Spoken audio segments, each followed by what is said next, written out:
Namaste, Swadika, good evening.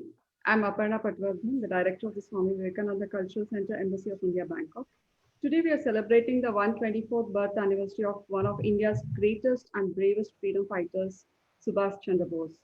Netaji, as he was known, pursued the goal of Purna Swaraj, that is complete independence from colonial rule. He inspired millions of Indians living in and outside India to participate in the freedom struggle. His act of hoisting the tricolour for the first time in Port Blair in 1943 and the declaration of Andaman and Nicobar Islands as the first Indian territory to be freed from British rule continues to inspire every Indian. This year, we will be celebrating the 125th birth year of Netaji. The government of India has declared this day as Parakram Divas to celebrate valor and courage. Today, we have with us Her Excellency Mrs. Suchitra Durai, Ambassador to Thailand. We'll now present her message to everybody.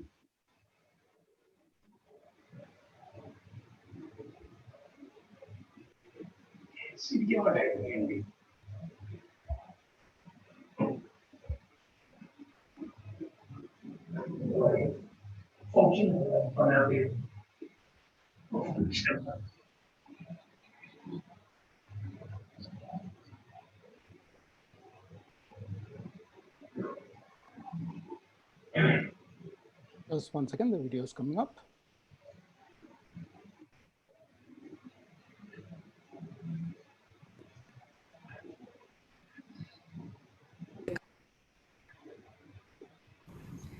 Namaskar, Sawadika. I'm very happy that the Swami Vivekananda Cultural Center in Bangkok is celebrating the birth anniversary of Netaji Subhash Chandra Bose in a befitting manner, because today also happens to be a very special day because it is also the commencement of the 125th birth anniversary celebrations of Netaji. As most people would be aware, Netaji was one of the tallest leaders of the Indian freedom struggle.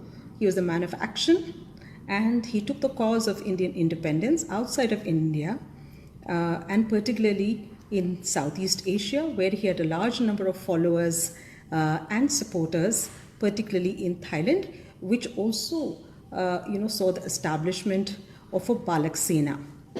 As many of you would also be aware, the Azad Hind Fauj or the Indian National Army, of which he was the supreme commander, also had a very large following here among Indians in Southeast Asia at that time. There are going to be other experts who are going to speak on the subject, so I will not dwell upon it. But I would like to share with you that the Government of India has decided to dedicate this day to honor his indomitable spirit and his selfless service to the nation by celebrating today as Parakram Divas. In fact, a couple of years ago, Prime Minister Shri Narendra Modi also inaugurated a museum dedicated to Netaji's memory at the Red Fort, and also 3 islands in the Andaman and Nicobar group of islands have been renamed in memory of Netaji and the Azad Hind Fauj, including, of course, the Ross Island, which has been renamed as Netaji Subhash Chandra Bose Dweep, the Neel Island, which has been renamed as Shahid Dweep, and the Havelock Island, which is now called Swaraj Deep. So with that, I would close. But before that, I would also like to remind you that the exhortation that we always use in India, Jai Hind, was first used by Netaji in one of his public speeches abroad. So with that, I close. Thank you. Dhanyavad. Jai Hind. Thank you very much, Your Excellency. Today we have invited Mr.Prasenjit K Basu, who is the author of the book Asia Reborn, to speak on Netaji Subhash Chandra Bose and the rebirth of Asia. I extend a warm welcome to Mr. Basu. As Supreme Commander of the Indian National Army, Netaji actively recruited volunteers into the Indian National Army from many parts of the world, especially from Southeast Asia. He also visited Bangkok during this phase.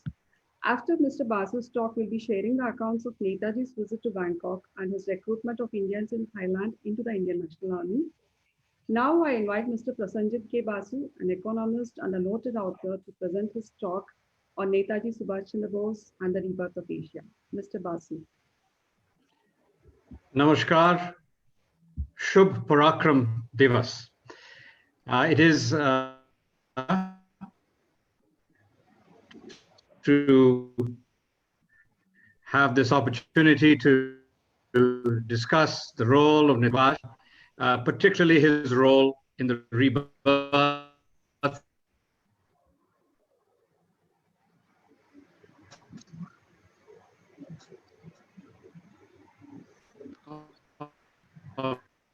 We are losing your audio and video quality, Mr.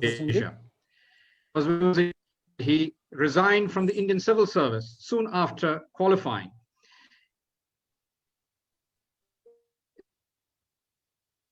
Mr. Basu, if I may interrupt, your audio. He was the first person who had qualified. So audio is very poor, is it? Yeah, now it's yes. better. Now, can you just please start from the beginning because it was pretty bad.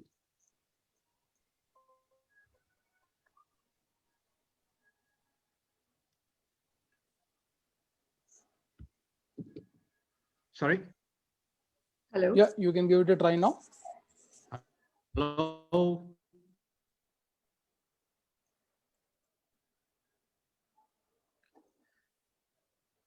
Can you hear me now? It's slightly better. I think your wireless connection is little fluctuating. I can see it switching between amber and red.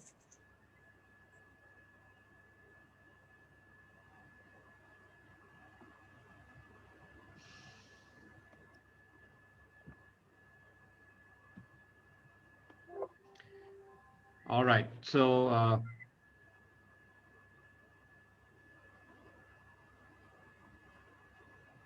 yeah. Well, I'm going to just continue and hope for the best, I suppose. Yeah, please go ahead.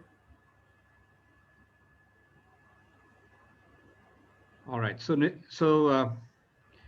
Namaskar, Shubh Parakram Divas. This is the 124th birth anniversary of Netaji Subhas Bose, and it's a great opportunity to discuss his paramount role in the rebirth of Asia. And of course, his absolutely pivotal role in India's independence. India's independence was key to the end of empires in Asia. And so that is one thing I'll be talking about, but also the vision that Netaji had of economic development has been emulated by much of East Asia in the past 70 years, and is now being emulated, I will argue, by the Indian government, particularly the idea of the Niti Aayog as a think tank to help the states to successfully industrialize. But anyway, I'll get to that. Let me start with Netaji's career in brief. He, of course, resigned from the Indian civil service. He was the first Indian ever to have qualified fully for the Indian civil service and then to have resigned and dedicated his life for the cause of the nation. The Indian civil service was much more elite an organization than the IAS. In those days, less than 10 people in the whole country, both Indians and foreign and Britishers, would obtain would get into the ICS every year. And Netaji, I think, of course, qualified. He came in, I think, third or fourth in his year, but he resigned from the ICS and dedicated his life to the cause of India. Soon after joining the national movement, he began to be imprisoned. He was imprisoned soon after. He became the CEO, the Chief Executive Officer of the Calcutta Municipal Corporation. And that in those days, Calcutta was the largest city in Asia, and it was considered the second city of the British Empire. And so becoming chief executive officer there at the age of 24 was a remarkable thing. But soon after becoming chief executive, he was imprisoned. And thereafter, by 1927, he became the mayor of Calcutta, elected mayor. In 1928, he called for Purna Swaraj. He introduced the call of Purna Swaraj into the Congress. And this was important because since 1907, the Congress had been happy to mainly try and demand dominion status from the British, not full independence. Netaji, along with Jawaharlal Nehru, introduced a resolution in the 1928 Congress requiring that the Congress should rededicate itself to Purna Swaraj. Gandhiji rejected this, and at the last moment, Jawaharlal Nehru defected from Netaji's side and voted against Purna Swaraj, and so it was defeated in 1928. But Gandhiji said that he wanted 1 year. In 1929, he said, give me the whole of 1929, and if I am unable to attain dominion status by the end of the year, I will become an independence wala as well. I will join the Purna Swaraj call. And so at the end of 1929, when dominion status did not come through, Gandhiji also became a so-called independence wala. He joined the Purna Swaraj call, and as a result, the 26th of January 1930 was the day on which Congress on the banks of the River Ravi in Lahore declared that independence, Purna Swaraj, was the goal. And from that day on, 26th January until 1950, the next 20 years, 26th January was celebrated as India's Independence Day. Netaji, of course, had the pivotal role in calling for Purna Swaraj and getting that demand accepted by the whole of Congress over a 1.5 to 2 year period. Thereafter, of course, he was soon jailed again, and he was sent away to exile. Unlike Gandhiji and Jawaharlal Nehru and Motilal Nehru and others who were kept in fairly luxurious jails, the true enemies of the British Empire were sent into exile. So Lokmanya Tilak in 1908 was sent into exile. Even bigger enemies were sent into, were either executed or sent away to Kalapani or the cellular jail in Port Blair in the Andaman Islands.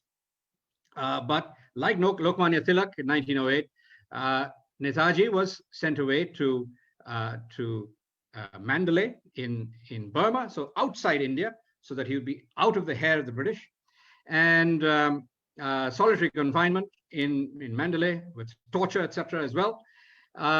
And while he was there, he began to lay out a vision for Purna Swaraj and how India could develop economically, and in particular, he focused on education as a key goal. Universal literacy, and particularly literacy of women, were areas that he began to focus on a great deal. After his period in Mandalay, when he fell ill, he was sent into exile out of Asia and sent into Europe into exile. And he wasn't allowed back into India until after the 1937 election. The 1937 election was the first time that the Congress participated in provincial elections across India. The British allowed everybody else to participate, but made sure that Bose could not come into India, come out of jail until after the election was over, for obvious reasons.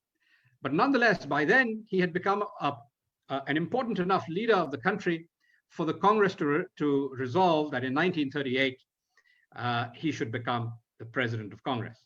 And one of the important things that Netaji did when he was president of Congress in 1938 was to introduce the idea of a planning committee. The planning committee was the first time there was any idea of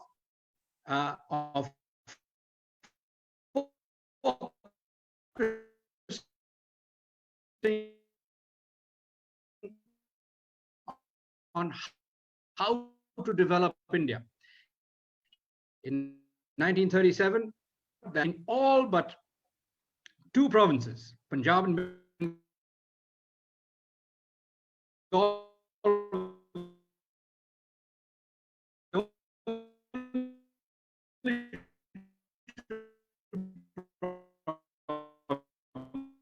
instances where Congress was not leading the government. The second of the planning committee. The planning committee was exactly like what the Niti Aayog is in India today.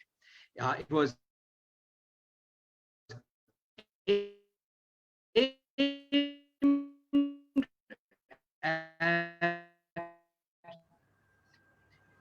being an internal case that the Congress was, and precisely the role that the Niti Aayog plays in India, very different from the planning commission became later, which was a socialist organization aimed at leading the wars, at development in order to help India industrialize quickly.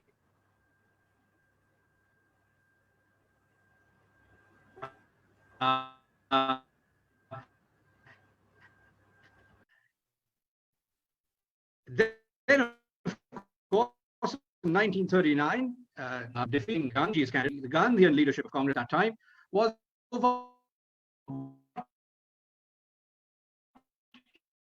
India do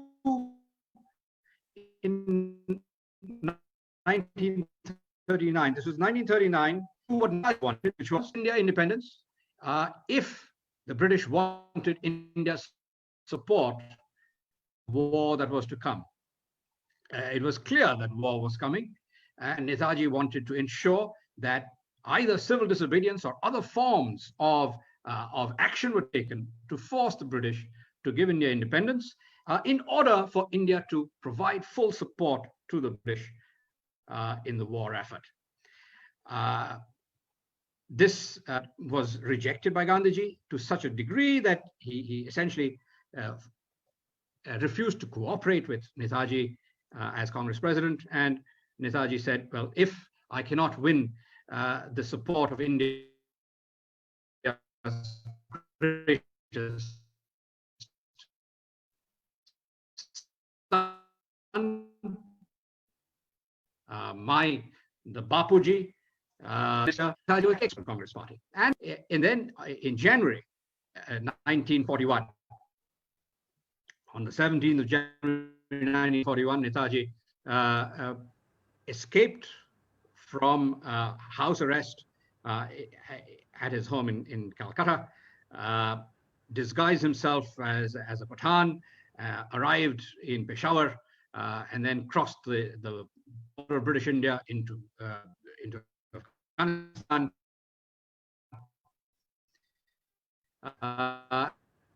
And from there, sorry to interrupt you. Proceeded to Europe, the Soviet Union. And this was 1941. And then Mr. Basu, the audio is pretty bad. Could you switch over to your mobile audio? He wanted to really create. Yeah. Can you phone me on my mobile or something?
Hello, I think you can speak now. The signal looks okay on your side. Can you hear me? Yes, please go ahead. All right, so the call is ended. Hello, can you hear me now? We can hear Yeah, you. yeah.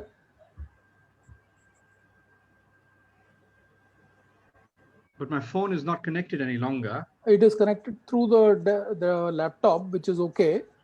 Oh, We can okay. hear you and see you. Please go You can ahead. connect your audio through your phone, and we'll use the laptop camera. If you can just connect through the audio on the phone, Zoom audio. So I should call again. No, you can continue on this. So once you log in through your mobile device, I will mute your laptop audio, and then we'll use the phone audio. So right now, can you hear me better, or should Yeah, I it is phone better. you again? Give it a shot and if it stops, then we'll call you. You can go ahead now, Mr. Right. Basu. We can hear you now.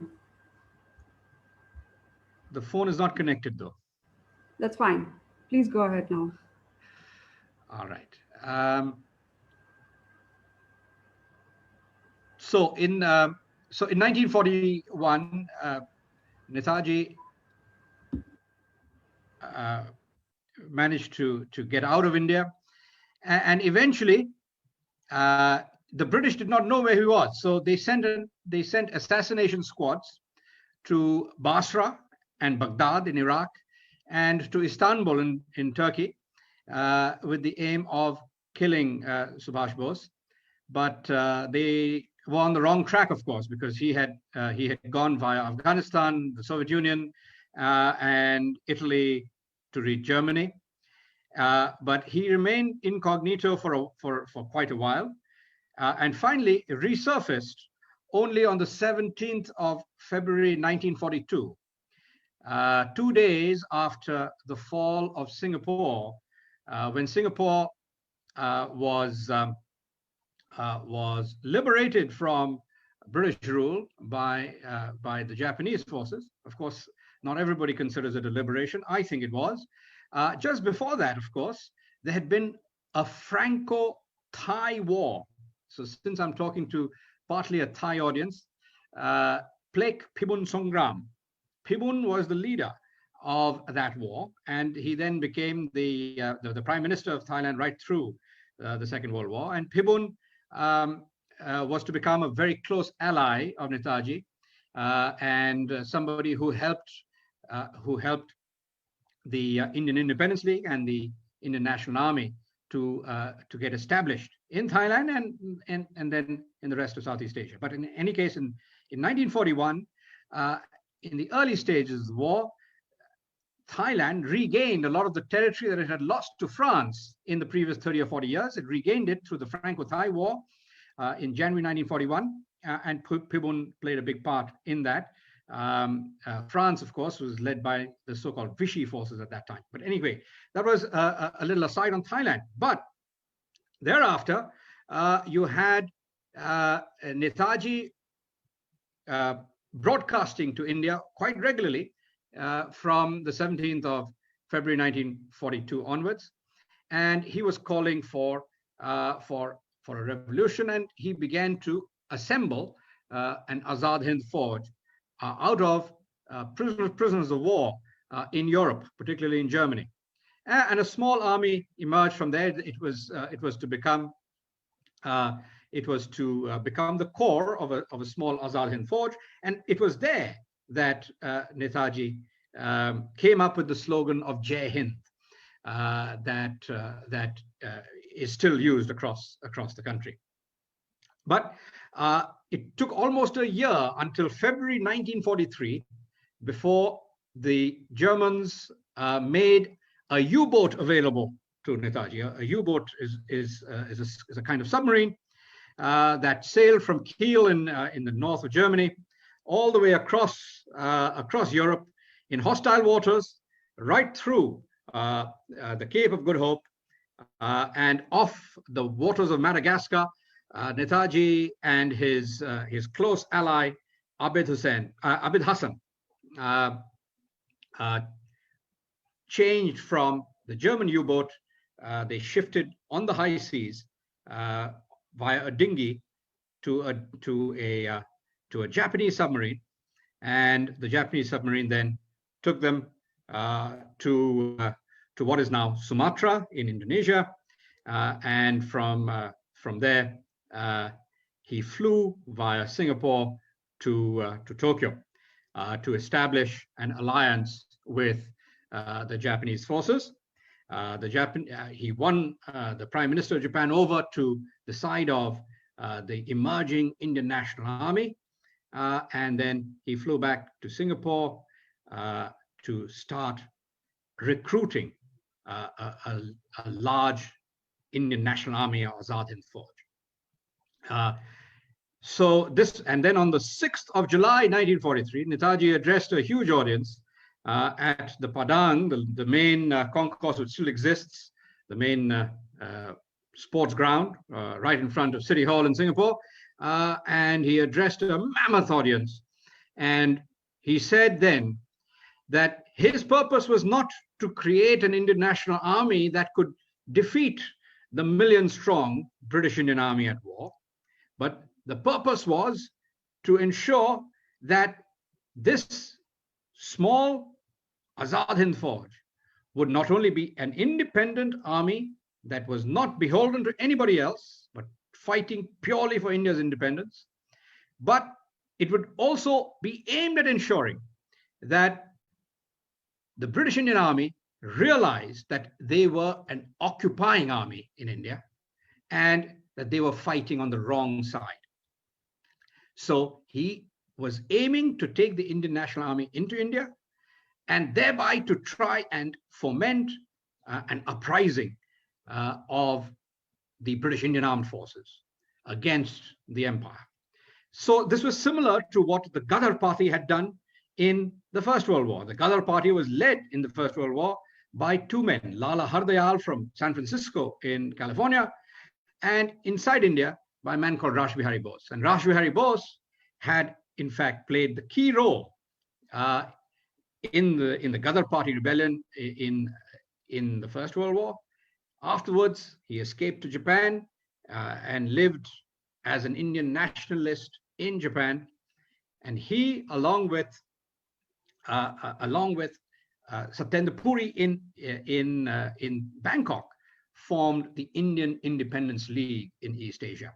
The Indian Independence League was the key organization that helped form the first INA soon after the fall of Singapore in February 1942. But the INA that was formed by Netaji was a much larger force. It included not only men, but also women. It is the first army in Asia in modern times to include women. Of course, the Maratha armies had included women in the 18th century as well, and the 19th century, as we know. Rani Lakshmibai was a prominent one, but there were others like Tarabai and other great Maratha women warriors. But Rani Lakshmibai was the inspiration for the formation of the Rani of Jhansi Regiment, which was the first modern Asian army with a women's regiment. And it was to be led by somebody who shared the name of Lakshmibai, Lakshmi Swaminathan, who later became Lakshmi Saigal after she married General Prem Saigal of the INA. But he formed this, and of course, it was initially formed in Singapore, but there was tremendous support from other places in Southeast Asia, including Bangkok and the rest of Thailand, where the importance of Thailand, of course, was that it was a completely independent country. It was the one country in Asia that was independent, apart from Japan, independent of any European or American rule, and therefore had freedom of choice. And Thailand played a big part in providing assistance to the INA and the IIL in the early period.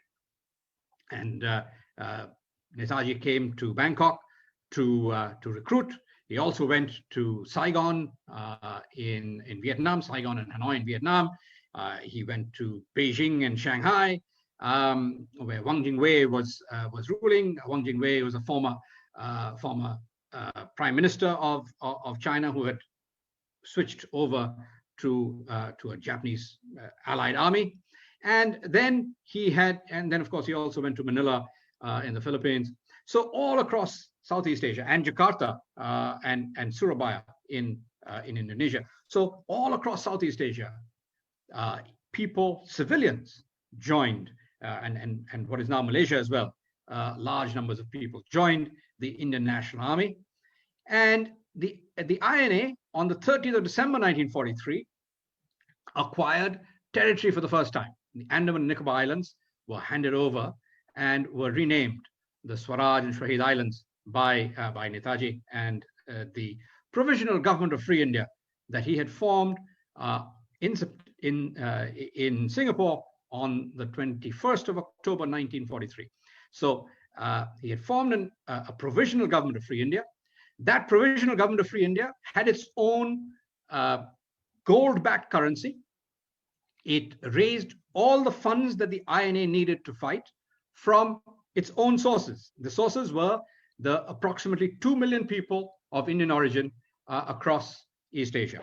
And many of them voluntarily contributed a form of taxation, you could say, to the Provisional Government of Free India.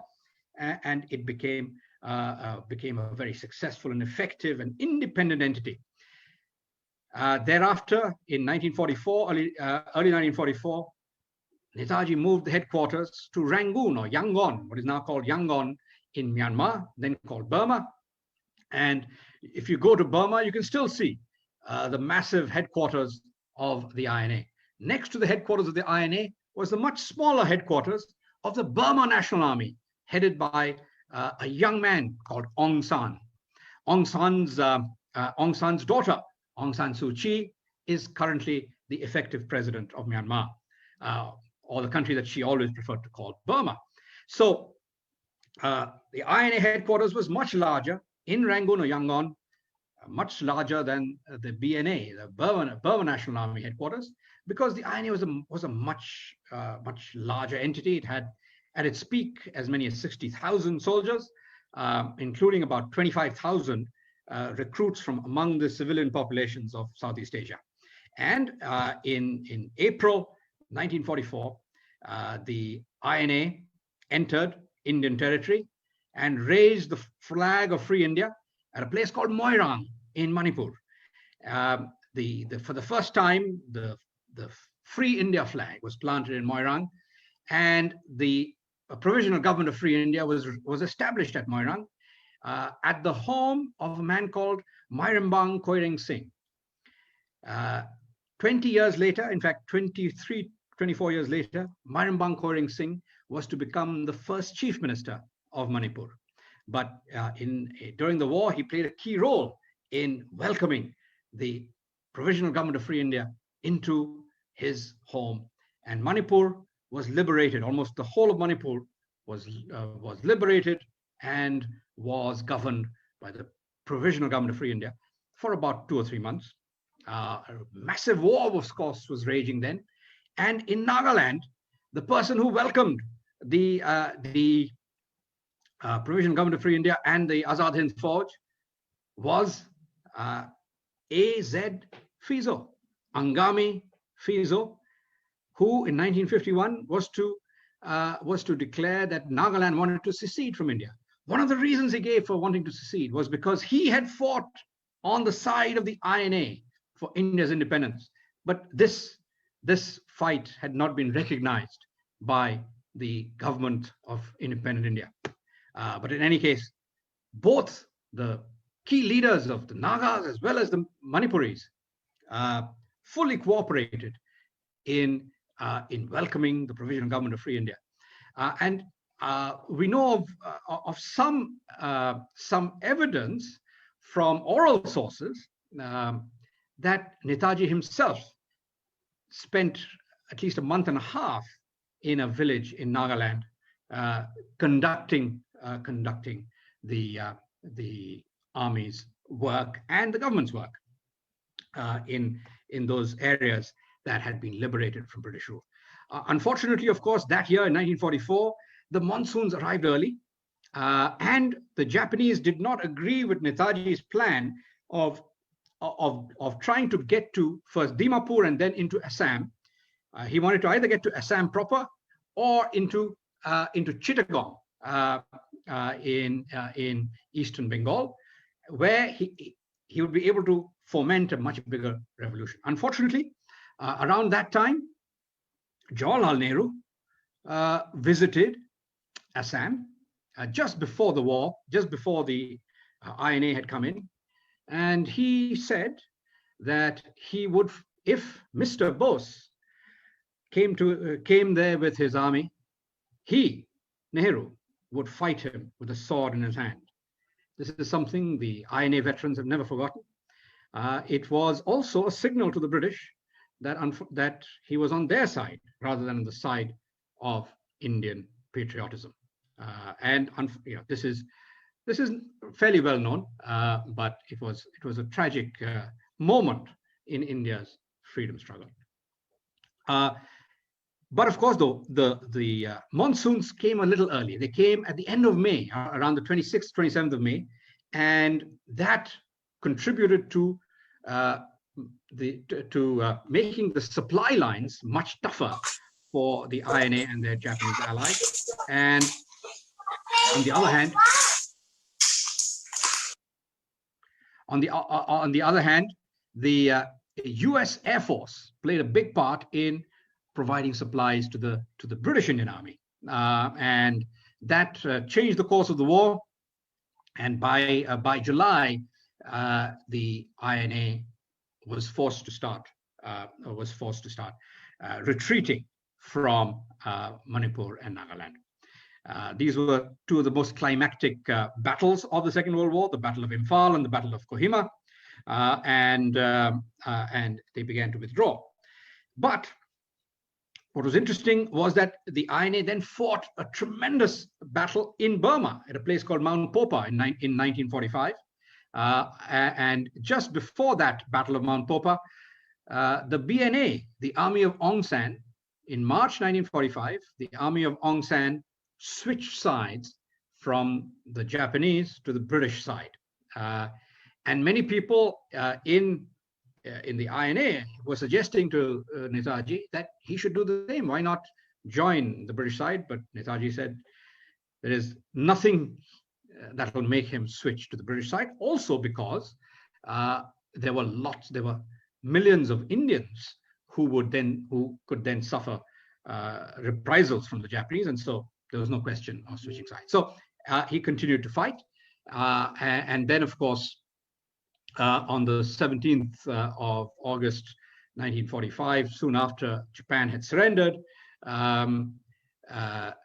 the trail of Netaji's life seems to have ended, and no one is clear what happened to him then. But what we do know is that as a result of the INA fighting, the loyalty of the British Indian Armed Forces began to be undermined. And this became evident when the INA trials began. The INA trials began on the 5th of November, 1945. Before that, the British military had put out a secret paper, a strategic paper for the British cabinet in May 1945, talking about what needed to be done to keep full British control of India and the Indian Ocean area for the next 15 years. And that paper talked about the need for some modest constitutional changes along the lines of the 1935 Government of India Act, which basically would give provincial autonomy to some of the Indian states, like after the 1937 election, and a kind of diluted form of dominion rule at best, dominion status at best for India, if that. So there was no question of India getting independence at that point. And this is something that is often overlooked in the way the story is told of 1945, 46, 47. There was no question of India getting independence. And in fact, but of course, they wanted to have elections to the central legislature and as well as to the provincial legislatures. So, but at the same time, the British began the trials of 3 senior officers who had surrendered at Mount Popa in Burma.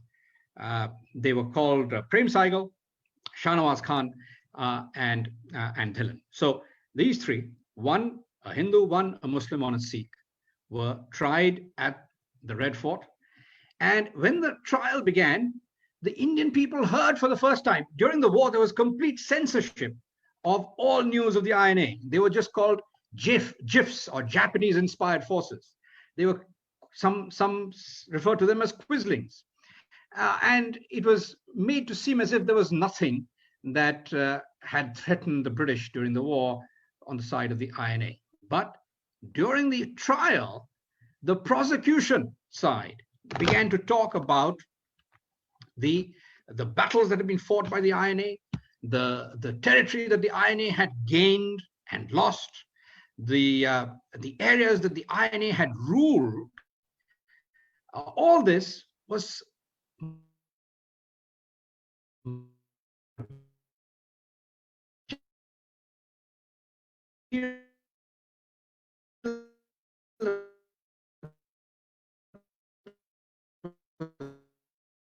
unknown to Indians until was so powerful that by about the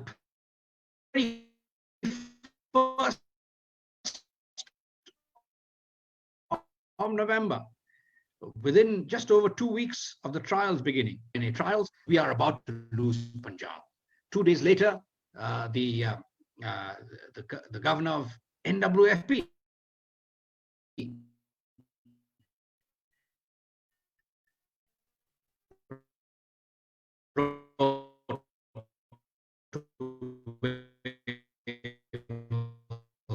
saying, please stop the trials because we're going to and don't now. So in the end,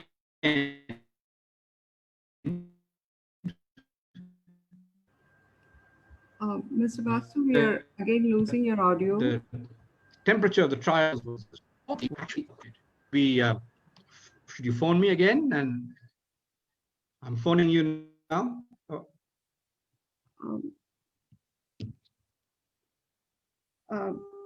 Hello. Yeah. Is this better? Yeah. But you need to switch off your laptop audio.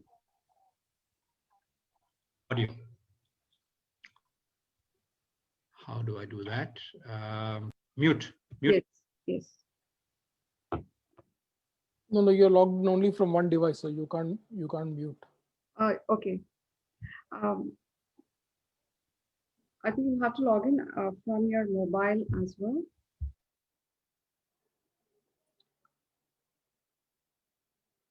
Yeah, what I suggest is you log in from the mobile, just the audio, and then we can mute your laptop audio. So your audio can come better from the phone, and then we'll use the audio from the phone. Because I can see that your laptop's internet right now is red, which means that you're not receiving any signal.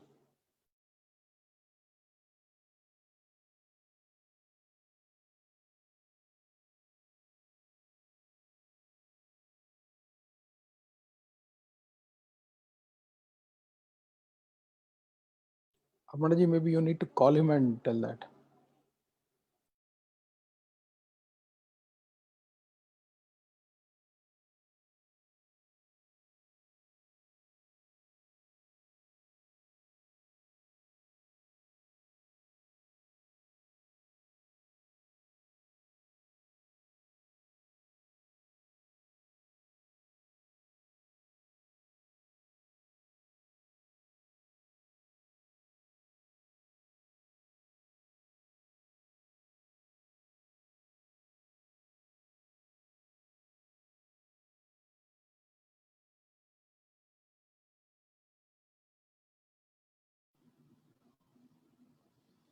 Yeah, I can see that your phone is also connected.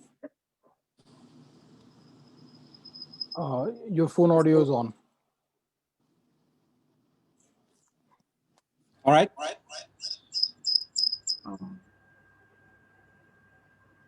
There's a lot of echo. Yeah. So let me fix your echo problem for you. So your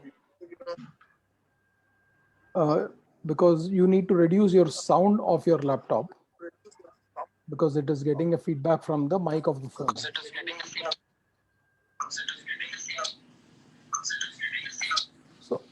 Or I suggest that you turn off your laptop and just use your phone. Yeah. You can I let put it down on your mute. laptop. How about that? Yeah, this is okay. Perfect now. Yeah. Yeah.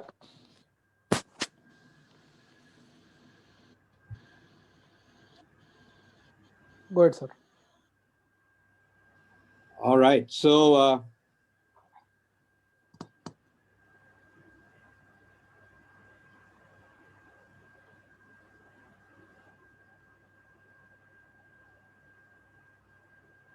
should I unmute or continue? You can continue. You can continue. It's okay now. All right. So yeah. So during the trial, so when the trials, the INA trial culminated on the 3rd and 4th of January 1946, the India General, 3 officers would effectively be acquitted. And this was a sensational outcome because the original idea was that they were to be, normally, high treason requires execution. But instead of, they were not only not executed or hanged, they were not even to be sent into life in prison, which was the second option. Instead, they were fully acquitted. And Auchinleck, a few days later, wrote to his senior officers saying why he had done this. And he did this because he had discussed the situation with the senior officers of the British Indian Army, and he asked them whether their men would be willing to remain loyal to the British if the 3 senior officers of the INA were either executed or sent to prison. And he was told very clearly that all the men, all the soldiers of the British Indian Army were nationalists now, and it was not going to be possible for them, for the officers to hold their loyalty. And in fact, he asked the Indian officers whether they themselves were loyal still to the British. And most of them said, "Sir, don't ask difficult or impossible questions." And so it was clear that officers and men of the British Indian Army had become nationalists as well. And in fact, if you read Maulana Azad's biography, Maulana Azad was then the president of Congress. And Maulana Azad says that wherever he went in the country, soldiers would come up to him. "We are with you. Please go ahead." And dramatic change from the past. The British Indian Army was what held the edifice of Britain's and all European empires in Asia together. In fact, at that very time, the British Indian Army was fighting the Battle of Surabaya, Indonesian Republic, and restored Dutch rule in Indonesia. And similarly, the British Indian Army was fighting in Vietnam to remove Ho Chi Minh's allies, particularly in the south of Vietnam, and enable the French to take control of South Vietnam in particular. And so this was happening at that very time. But in India, the Indian Army was beginning to become disloyal to the British. So that is the reason why Auchinleck basically acquitted the 3 senior-most officers of the INA who were on trial. And the idea was to preclude or forestall the potential for a mutiny in the Indian Armed Forces. Auchinleck's plan, unfortunately, did not work because within less than a fortnight, the Royal Air Force began to mutiny. 50,000 Royal Air Force officers in India, officers and men of the Royal Air Force, began to mutiny. The Royal Indian Air Force, almost all the Indians in the Royal Indian Air Force joined the mutiny. And then on the 8th of February, 1946, a huge mutiny or insurrection began in the main signals ship of the Royal Indian Navy. the Royal Indian Navy's main signal ship was rebadged as the Indian National Naval Ship, INNS Talwar. And 78 out of 88 ships of the Royal Indian Navy were rebadged as Indian National Naval Ships in honor of the INA. And so they were now saying, we are the Indian National Navy. Just as Netaji created an Indian National Army, we are now an Indian National Navy. Every shore establishment, every port of the Royal Indian Navy joined the rebellion. And 78 out of 88 ships joined it by the 18th of February, within 10 days, 18th of February, 1946. And so when the British were forced to this, Wavell basically cabled desperately, Viceroy Wavell desperately cabled the British government saying, we need 3 battalions of pure British troops to be sent to India to suppress the rising rebellion of the Navy and Air Force in India. Attlee said, there is no such thing available. We have no battalions to send. We cannot send a single British soldier. Nobody wants to fight. So on the 19th of February, 1946, for the first time, a British Prime Minister, Clement Attlee, announced that he would be sending a cabinet mission, a mission of 3 of his senior-most cabinet officers, negotiate India's independence. That was the day, 19 February 1946. That was the day the British Empire ended. In fact, not only the British Empire, but all European empires were effectively done on that day, because from that day on, it was clear that India had to be given independence. Once India had independence, it was going to be very difficult for Britain to hold on to others. And if it didn't have the British Indian Army, it was going to be impossible for Britain to help its allies, like the Dutch and the French, to hold on to their empires. And so ultimately, it was, in fact, the INA and the fact that it fomented insurrections in the Navy, the Air Force, and also in the Jabalpur and the Madras regiments of the Indian Army. That is what ultimately ended the British Empire in Asia, and particularly in India. So this is, of course, a story that is not that well known in India. It is given short shrift. It receives, the RIN mutiny is given maybe one or two paragraphs in our official history books, but this is the real story. And it is the story of how Netaji he continued the story of what had happened in 1857 to 1859. We also don't know the real story of 1857 to 1859, because then, during that period, Nana Sahib, Tatya Tope, Rani Lakshmibai, Firoz Shah, the grandson of Bahadur Shah Zafar, Bakht Khan, Mullah Ahmadullah Shah of Faizabad or Ayodhya, these great heroes had driven the British out of North India in the months between May and September of 1857, and others began to. Tatya Tope particularly crossed Narmada in 1850 on the 30th of October 1858, and led to the proclamation by Queen Victoria that she was going to become the Empress of India, and would promise that Indians would have the right to retain their faiths, and that is their religion, and Britain would stop interfering in the personal freedoms of Indians. So there was, in fact, even 1858 had an important result. Once Tatya Tope crossed the Narmada and was about to head towards Nagpur and the Maratha heartlands, the British conceded India's personal freedoms. It did not concede political freedom until the INA trials brought the British to their knees with the mutiny of the Navy, Air Force, and Army.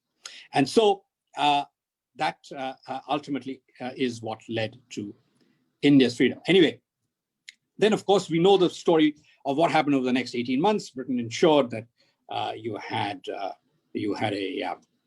a partition that served supposedly strategic purposes for the British. But it was ultimately not ahimsa alone. Ahimsa, of course, had played an important role in mobilizing Indian people. So had Lokmanya Tilak and Sri Aurobindo in 1907-08.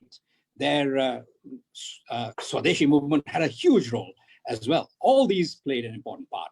But the ultimate, the final nail in the coffin of the British Empire was the INA trials and the fact that they fomented a rebellion in the British Indian Army, Air Force, and Navy. And so, and that is why I think it is particularly appropriate that today we celebrate Parakram Divas, or the Day of Valor, because it is the valor and courage of Netaji and the army that he led, the Azad Hind Fauj, that ultimately brought us our freedom. Now, not just that, I would say that if you look at Netaji's role in Southeast Asia during the period that he was there, he had other ideas of how to build a nation. And the important ideas that he had were, of course, already experimented with in 1938 by the Planning Committee. And basically what he wanted with the Planning Committee was to have a form of state capitalism with a very important role for private capital, but supplemented by the creation of modern industries.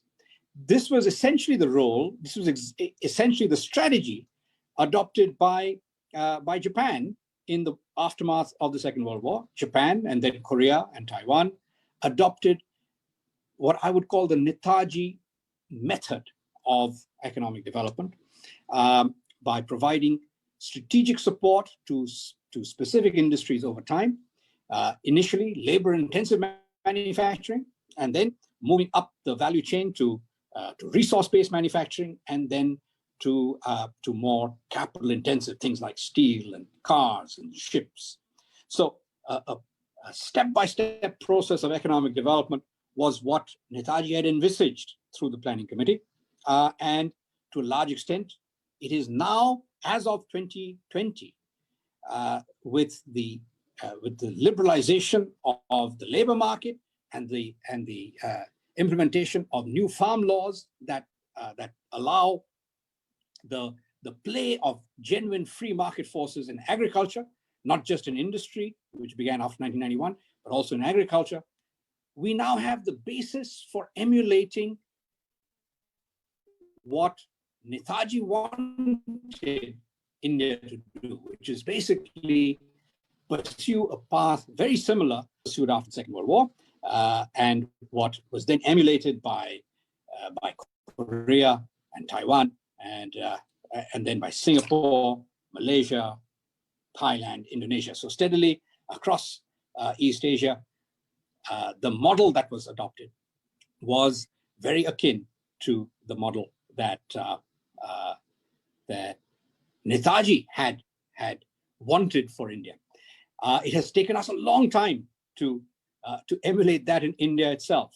But I think that the creation of a Niti Aayog, rather than a planning commission that would direct capital in particular areas, we now have a Niti Aayog that is very similar to the planning committee that Netaji had envisaged.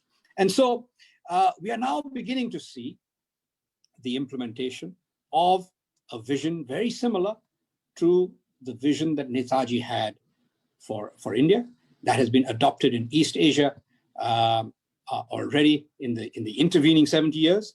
And all you need to do is, Indians need to go to East Asia and see how much progress occurred in East Asia as a result of adopting this pattern of economic development. So now, one other thing that I'll say is that in 1956, there was an important strategic event in Asia. And that was that the Suez Canal had been built by the British and French, and they controlled passage through the Suez Canal. Egypt under Nasser, Jamal Abdel Nasser, decided to nationalize the Suez Canal. And when he decided to nationalize the Suez Canal, the British and the French went to war against Nasser. But what was interesting, of course, was that they did not have the British Indian Army. In the past, in the First World War, the British Indian Army had fought in what is today Egypt, and especially in Iraq. They had fought several battles in Iraq. The British Indian Army in the First World War had so-called liberated Jerusalem from Ottoman rule and Haifa. So if you go to the Teen Murti statue in the center of New Delhi, it commemorates the role of 3 states from India who had sent troops to help liberate Haifa from Ottoman rule. Well, some call it a liberation. Others will say, well, we're not too sure it was a liberation. But anyway, that the Indian army played a big part there. And in the Second World War as well, the British Indian Army, of course, had fought everywhere. They fought in North Africa against Rommel. So when you look at the importance of the Battle of El Alamein, in which General Bernie Montgomery led the so-called Allied forces against Rommel, almost the entire army fighting under Montgomery was the Indian Army. That same army was then moved from North Africa to Southeast Asia. They were not really trained for jungle warfare, but they were then supposed to fight off the Japanese when they arrived in Malaya. It was all Indian Army fighting everywhere. So every battle that the British fought in Asia from 1839 onwards was fought by Indian troops. And the Indian troops were absolutely essential to the continuance of the British Empire across Asia, and not just the British Empire, but all European empires. It was the key that held the entire edifice of Western empires in Asia together. So once the British Indian Army was no longer loyal, it was no longer possible for Britain to have its way in Asia. And that became clear in 1956.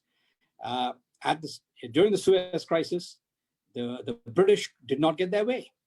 And eventually the British had to withdraw. The British and the French were forced to withdraw from the Suez Canal, and Egyptian sovereignty was fully re-established. That was the final nail in the coffin of the entire British Empire. It was in 1957 that Britain decided to give independence to Malaya or Malaysia. Singapore was given its independence of sorts in 1959. And in 1956, the British left Ghana in Africa as well. And Ghana was the first African country that the Europeans left. And beginning with that, over the course of the next 10 years, you had a very rapid decolonization across the world. So all that only happened because the British and the French were taught a lesson that without the Indian Army, they could not even hold on to any of their empire, including Egypt. And as a consequence, they had to leave. Now, it's important for us to relook at our history and understand why it was that the British left. They were forced to give India personal freedom on the 1st of November, 1858. On that day, Britain promised that they would no longer interfere in Indians' religious practices. That is a promise that they made on the 1st of November, 1858. Because Tatya Tope had crossed the Narmada and was about to reach the old Maratha homelands in Nagpur and elsewhere. And if he had done that, there would be an uprising in the Bombay and Madras armies, which had not joined the 1857 rebellion. Similarly, it was on 19th of February, 1946, that Britain finally said that we are going to negotiate India's political independence. And so political independence arrived, not just through ahimsa, but also primarily through undermining the loyalty of the British Indian Army, which was the basis of not just Britain's empire in Asia, but all European empires. And so I offer my pranams to Netaji Subhas Chandra Bose on this day, his 124th birth anniversary.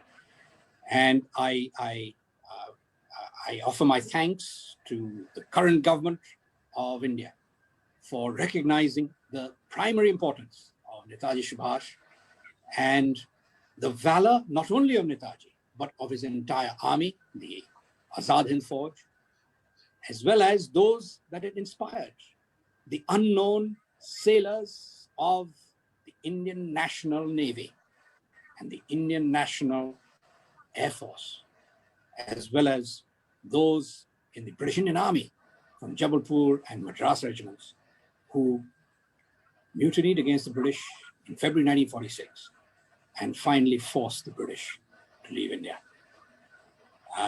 Thank you very much for listening.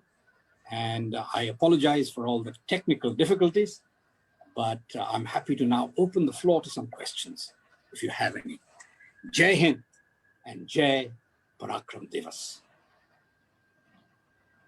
Thank you so much, Mr. Basu, for throwing light on so many unknown aspects of our history and for the significance of the Indian National Army's role and Subhash Bose's role in getting independence. The audience, please kindly go ahead. If anybody has any questions, they can put it across to Mr. Basu.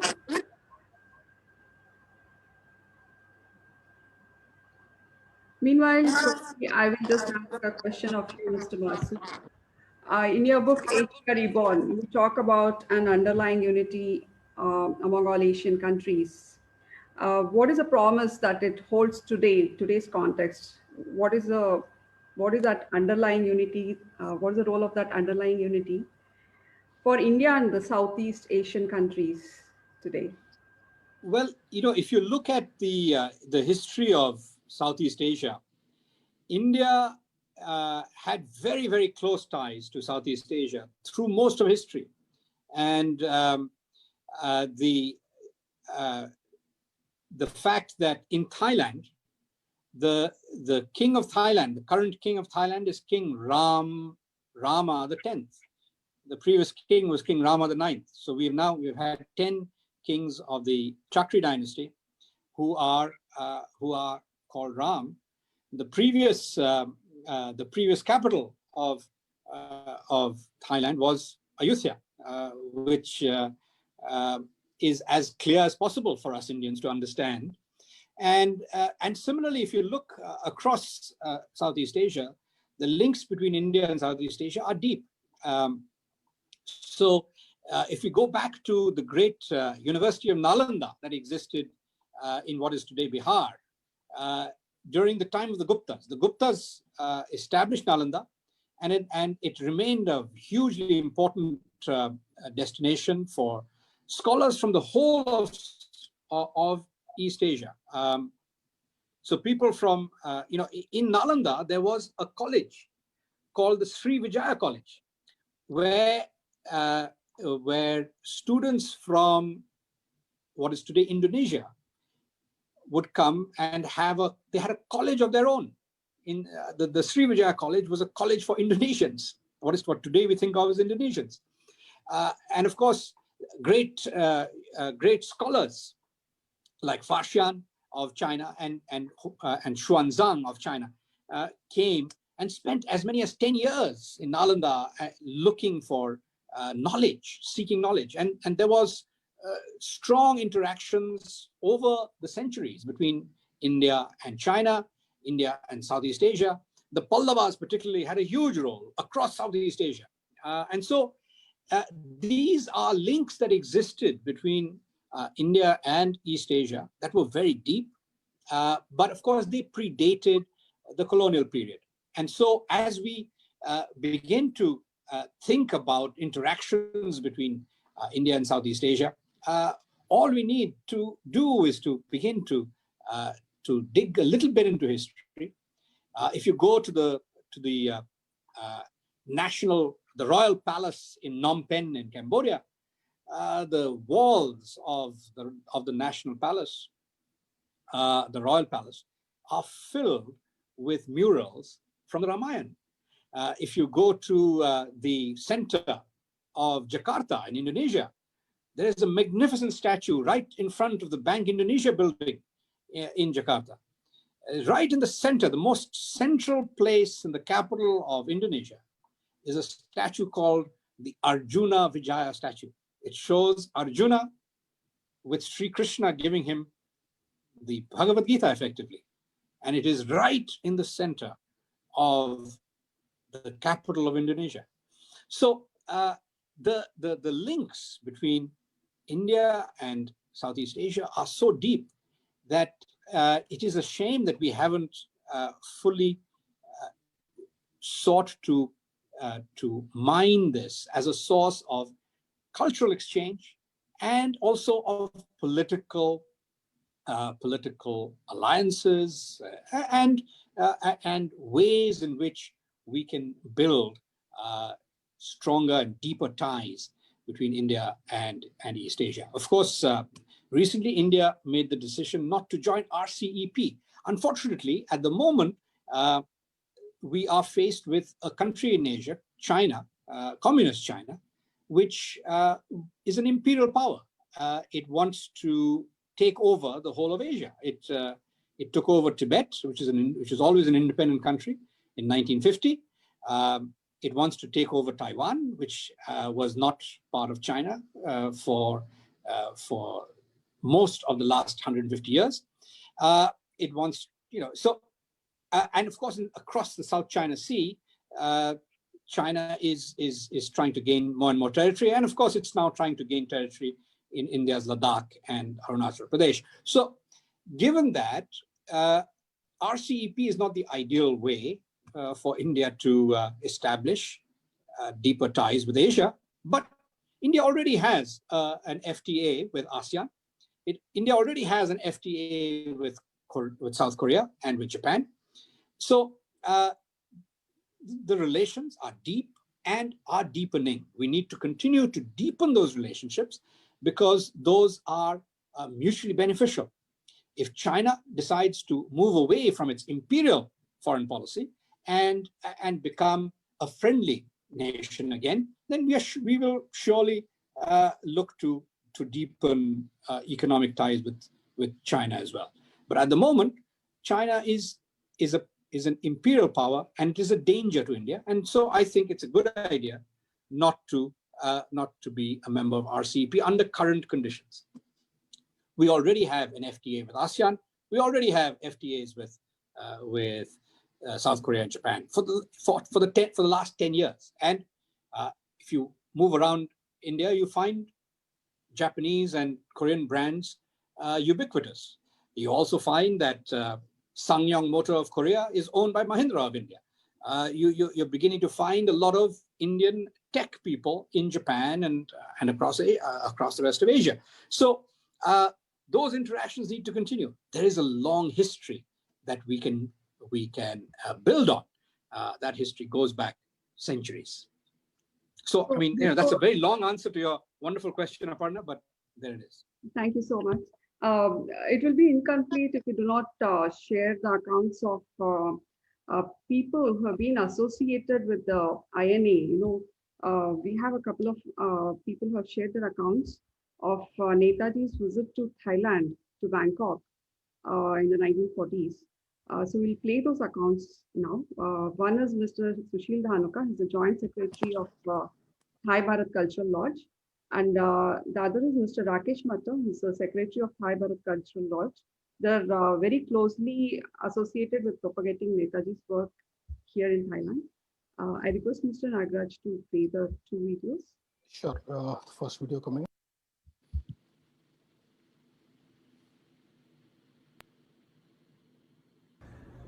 Namaskar, I am Sushil Dhanuka and have been associated with Thai-Bharat cultural laws since 1984. This association is the oldest association in Thailand, which is working as a bridge between India and Thailand. And it is run by both Thai and Indian nationals. This association was brainchild of Sri Guru Rabindranath Tagore, who, after his visit to Bangkok in 1927, he felt strongly that an association should be established in Thailand, which will work to bring the cultural relation in between these two great countries more closer. Because he felt strongly in this, he sent the scholar Sri Swami Satyanand Puriji from India. Swamiji stayed here up to his last breath and established the Thai-Bharat culture laws with the help of the local Indian community. He was mainly assisted in this by Sri Raghunath Sharma. In 1941, Swami Satyanand Puri wanted to help with the Indian freedom struggle. He formed the Indian National Council with the help of Thai-Bharat culture laws and the local Indian community for this cause. He was the founding president of this council. He started lots of activities toward the freedom struggle of India. In 1943, Netaji Subhas Bose arrived in Singapore from Germany, by which time the Indian Independence League was already active in Southeast Asia, whose leader was Ras Bihari Bose. Ras Bihari Bose at that time was stationed in Japan. In a very short time, Netaji Subhas Bose was made president of this league and Indian National Army, which is called INA. With the efforts of Netaji and the Japanese, he formed a strong army of 30,000 soldiers. These soldiers were Indian POWs serving in British India Army and were being held captive in Singapore. The daily practice and exercise of this army were held at Sanam Luang here in Bangkok also. The Indian business community of Bangkok, including Hindus, Sikhs and Namdaris and all sorts of other Indian nationals, helped wholeheartedly by giving money to Netaji for this noble cause. Netaji also formed the Balak Sena, whose main job was to distribute pamphlets and the information from the British Army and to work as a communication link between the INA and the British Army. The details of this Balak Sena will be given to you by Mr. Rakesh Matta. Netaji also started broadcasting news of freedom struggle by establishing a radio station called Azad Hind Radio. The news and contents was beamed to India and made available to audience there. Netaji in his broadcast messages repeatedly appealed to Indians to support the INA and to help bring down the fall of the British Empire. He also warned that those who supported the British Army were rendering disservice to their motherland. Netaji gave us the famous slogan, Chalo Delhi, which means let's go to Delhi. And tum mujhe khoon do, main tumhe azadi dunga. Meaning, you give me blood and I will give you freedom. Such slogans encourage the Indian community to contribute by tan, man, dhan. Means by body, by mind and wealth. Lesser known is the fact that he popularized the use of Jai Hind instead of any other greeting. This greeting is still used today when two Indians meet in Bangkok. The contribution and the sacrifice made by the Indian community living in South Asia through their association with Netaji have not been highlighted properly by historians. I have scanned and read so many books written on the India's freedom struggle, and to my utter disgust, there is no mention of these contributions made by the Indian community living in Singapore and Bangkok at that time. I strongly feel that a proper research needs to be done to recognize the contribution made by this entire community. Netaji was a great son of India who sacrificed his whole life to liberate India from the British. We Indians living in Thailand feel proud that Netaji lived here and that the Indian community of Thailand had contributed towards the freedom of India. In end, I would like to congratulate Vivekananda Cultural Center, Bangkok, for conducting the webinar on Netaji Subhas Bose, and also I am very much thankful to Center for giving me the opportunity to be part of this webinar. Jai Hind, Namaste.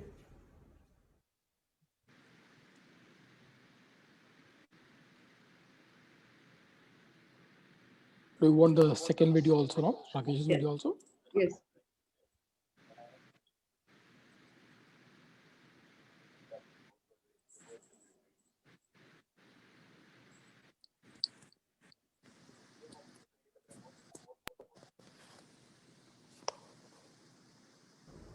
Namaste and Jai Hind. My name is Rakesh Matta.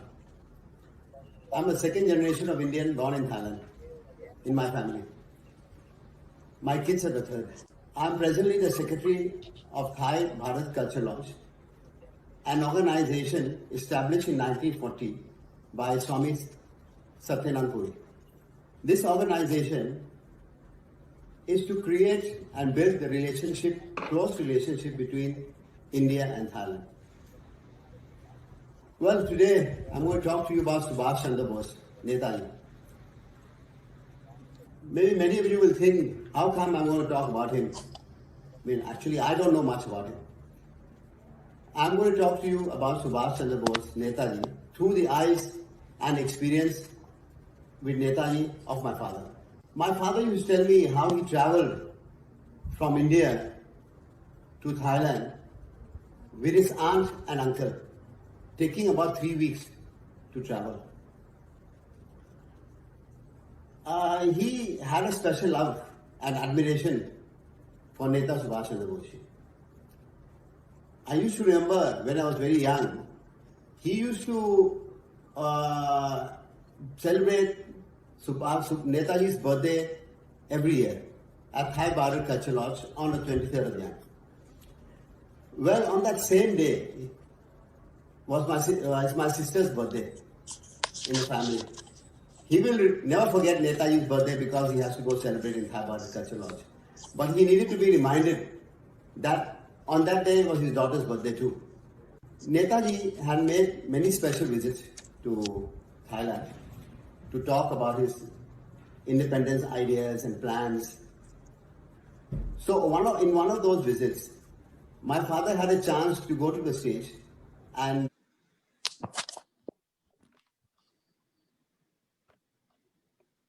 I understand that his audio is not clear, so let me increase the gain.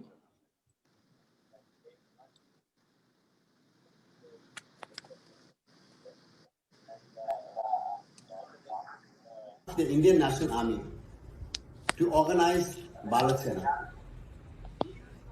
Balak Sena was meant for boys below 18 years of age. So 2 days, a day before the military camp was going to be organized at Chonburi, a town about 150 kilometers away from Bangkok. My uncle and my aunt came to know that my father was planning to go to the camp. So they locked him in his room on the second floor from the outside. In the morning, when he was ready to go, he realized that his room was locked from the outside. And being on the second floor, there was no other chances to go out, so only through the window.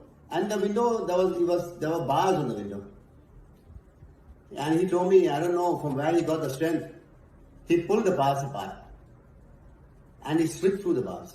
He was very thin at that age, and he jumped from the second floor down onto the ground floor. And having checked his legs and everything was okay, he ran outside before his uncle and auntie came to know. So with very few paisa or satangs in his pocket, he could hardly go far in a public transport. So after getting down from a public transport, he had to run through the fields, cross the canals by walking over water pipes, balancing it, or otherwise he would fall into the canal. He reached slightly late, and his friends were worried. When he arrived, his friends were very happy and shouted, "Gandhi, Gandhi." he was very warmly welcomed and proceeded to the camp. A few days later, his aunt and uncle visited him. The duty of Balak Sena was to create patriotism among the soldiers, British soldiers,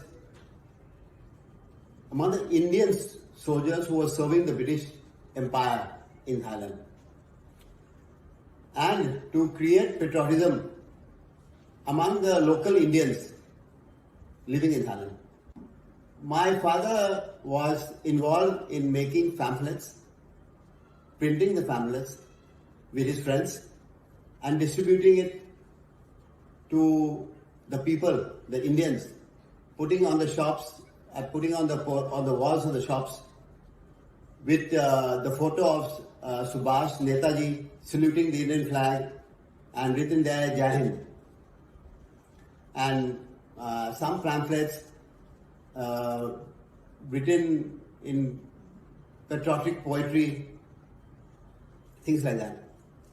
So all this has to be done underground, hidden from the eyes of the Britishers. So they needed money for this. What they did was they had agreement with the Indian soldiers who were staying in the British camps, serving the British camps. The Indian soldiers used to bring things from the British camp in which they would go and sell and divide the money between the Indian soldier and the underground movement. The printing charges for the pamphlets was very high, as it was a great risk of getting caught. So the owner of the printing factory also had asked the boys who were printing the pamphlets and the Balak Sena to make a promise that they will never reveal the name of the printer. And it's like my father used to tell me, like they had to cut the finger and take the blood, put it on the Indian flag. It's like in the movies, that you will never reveal the name of the printer. On some occasions, to get more money, they cooperated with the Indian soldiers and the local truck drivers. They took the trucks, went to the British camp in the middle of the night, broke down the door, opened the door with the help of the Indian soldier there, and they used to steal the goods from the camp, put it on a truck, and go and sell locally in the market, and divide half to the truck drivers and half to the cause, the Balak Sena cause, to print the process underground. One day he was caught. The British soldiers came to know that he was behind, or one of the leaders printing all these pamphlets. So, with soldiers and some Britishers, they came over to my dad's uncle's shop, and they took him for interrogation. He was jailed for 4 nights, and I think that time his age was about 13. And they had asked him a lot of questions to reveal the name of the printer, to reveal the name of his friends, but he never revealed. Finally, he had told them bluntly that maximum you can do to me is kill me, but I will never reveal you the name. So it's fruitless for you to torture me. Finally, after a few hours, they let him go. As he left the detention place, he saw that some of his friends all gathered, about 15-20 of his friends gathered around, and they were shouting slogans against the Britishers and asking them to release Gandhi. That's the nickname for my father. The love for his country and the thought of what he did for his country and the experience he had with Netaji and the love for him, that's what kept him happy and joyful even in the last days of his life. Thank you. It is simply phenomenal, the kind of support that Netaji garnered from within and outside India. So many people outside India who supported this movement. I would like to thank you so much, Mr. Basu, for speaking at our event, on a virtual event today. We learned a lot of unknown facets of our history. I don't see any Q&A as of now from our Facebook audience. If there's anything else you wish to add to what we just heard from our Thai Indian community, I would let you speak. Mr. Basu, is there anything you wish to add? Well, I would like to just repeat the sentiment that we as a nation cannot forget the enormous contributions made by the civilian population of Southeast Asia, of Thailand, of Singapore, of Malaya, of what is now Indonesia, even to some degree the Philippines, Vietnam, all of whom voluntarily joined Netaji's struggle, contributed to his cause. Also in Burma, particularly in Myanmar, there were thousands of people who gave almost everything they had to help finance the war that the Azad Hind Fauj was fighting for India's independence. And it is tragic that we as a nation have taken so long to begin to even recognize the huge role that these civilians played, these patriots played in India's cause. I have met many hundreds of INA veterans in Southeast Asia during my time. In fact, once I was playing a cricket match and the umpire was not giving me LBW. I was out 2 or 3 times, but he didn't give me LBW. And afterwards I said, I asked the umpire, what happened? I mean, you are very kind to me. And he said, your name is Basu, is it not? I said, yes. He said, Basu and Bose is the same name. I am an INA veteran. How can I give you out? So I had some, so this is one. And then, but I also met Janaki Thevar. Janaki Thevar was the deputy commander of the Rani Jhansi regiment. And she described how, as a 15-year-old, she was inspired when Netaji spoke at outside Kuala Lumpur's main railway station in what is now the Royal Selangor Club. The great ground there, he spoke. And she immediately joined the INA. And her father was shocked that his daughter wanted to join an army. But eventually, Netaji convinced her father to let her join. And she not only fought. I said to her, so how often had you been to India, Janaki? And she said, well, I had never been to India. The first time I went to India, the first time I kissed the soil of India was in Manipur with a rifle in my hand. A story like this is something that cannot be forgotten. Fortunately, at least Janaki was given the Padma Shri by the Vajpayee government. So she has received recognition. But there are many thousands of others who fought like the Balak Sena, who contributed to the Indian Independence League. Hundreds of businessmen in Bangkok, in Kuala Lumpur, in Rangoon or Yangon and Singapore, who contributed to the cause of Indian independence. And it is, I think it is tragic that we as a nation have forgotten them, have not given them even an iota of recognition. So what we heard today, I think, is important. It is very important that we understand and recognize the enormous role that these patriots in Southeast Asia played in helping to bring independence to the nation from which they had moved to Southeast Asia in previous generations. So Janaki, the late Janaki Thevar is no longer with us, but her story is typical. There was others. There's Rusama Bopalan, who became one of the greatest educationists in Malaysia. Among her students was Anwar Ibrahim, was her student in school.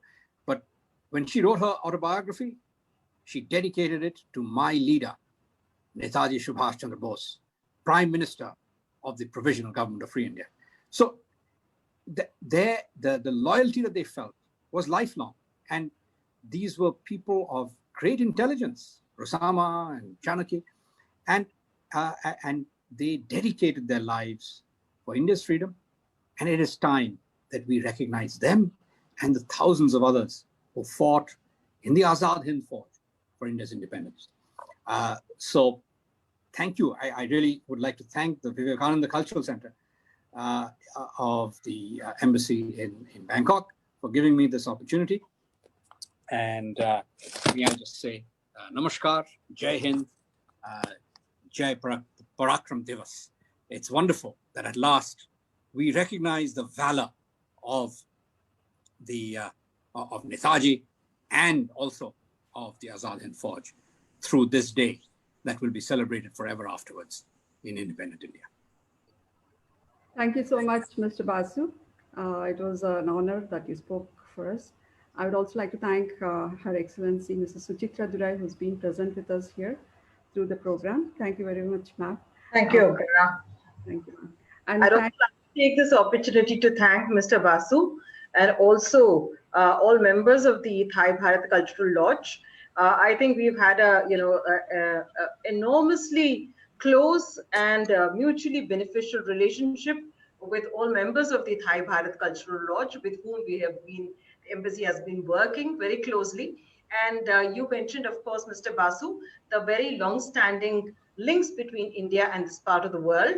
And that is indeed recognized and nurtured by every government of India, and particularly the present government with its Act East policy has been working on it. And on several fronts, political, cultural, commercial, economic, defense and security, every sector, we have been working very hard to further consolidate our relations. And that is being seen. We have a strategic partnership between India and the ASEAN. We have strategic partnerships with many countries of the region. And this is, of course, evident in the kind of things which are happening in several areas of our bilateral and our multilateral relationship. So once again, I would like to thank you, Mr. Basu, and all others who have spoken this evening. Thank you so much. Thank you, Your Excellency. Thank you. on this note, we'll end this session. Thank you so much, everybody. Jai Hind. Jai Hind.